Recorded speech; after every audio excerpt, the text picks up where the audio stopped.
Now we are discussing about services. In that today we are discussing about boat cleaning.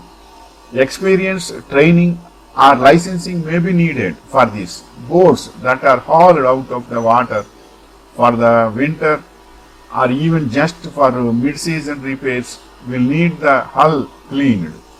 And depending on the type of boat, it is a good time to give a major cleaning.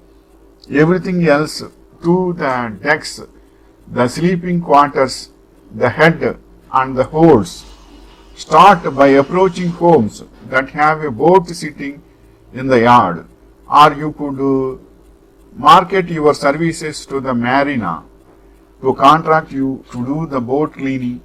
It offers it to customers. So boat cleaning is also a very good art, because boat cleaning is not so easy.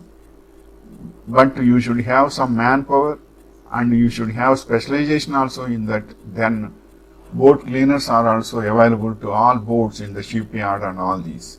Then you can get a very good income there. But they will also give in the same way. So it is a very good prosperity also will be there to all, and to the boats and to you also. Wishing you all the best.